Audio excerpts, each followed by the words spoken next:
Cricket అభిమానులారా, ICC men's టీ20 World Cup 2026లో భారత్ అద్భుత విజయం సాధించింది.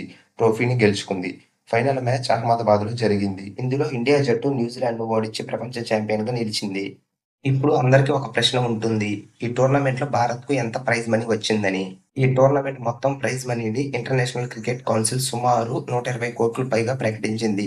ఇది టీ20 వరల్డ్ కప్ చరిత్రలోనే అతిపెద్ద ప్రైజ్ పూల్ ఒకటి. ఇందులో ఛాంపియన్ ప్రైజ్ మనీ వచ్చి టోర్నమెంట్ గెలిచిన భారత్‌కు 27.48 కోట్లు ప్రైజ్ మనీ అందింది. అలాగే రన్నరప్ ప్రైజ్ మనీ వచ్చి ఫైనల్లో ఓడిన న్యూజిలాండ్‌కు 14.65 కోట్లు లభించాయి. అలాగే ఈ టోర్నమెంట్‌లో సెమీఫైనల్స్ వరకు చేరుకున్న జట్లకు కూడా మంచి ప్రైజ్ మనీ ఇచ్చారు.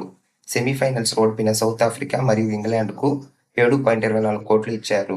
మొత్తానికి ఈ టోర్నమెంట్ భారత్‌కు కేవలం ట్రోఫీ మాత్రమే కాదు, భారీ ప్రైజ్ మనీ మరియు కొత్త చరిత్రను కూడా తీసుకొచ్చింది. ఈసారి టోర్నమెంట్ ప్రత్యేకతలు వచ్చి ఈ వరల్డ్ కప్ మ్యాచ్లు ఇండియా మరియు శ్రీలంకలో జరిగాయి. మంచి బ్రాడ్కాస్ట్ డీల్స్ మరియు స్పాన్సర్షిప్ వల్ల ఈసారి ప్రైజ్ మనీ మరింత పెరిగింది. నమస్కారం క్రికెట్ అభిమానులారా, వీడియో నచ్చితే లైక్ చేయండి, మీ అభిప్రాయం కామెంట్లో చెప్పండి. మరిన్ని క్రికెట్ అప్డేట్స్ కోసం సబ్స్క్రైబ్ చేయండి.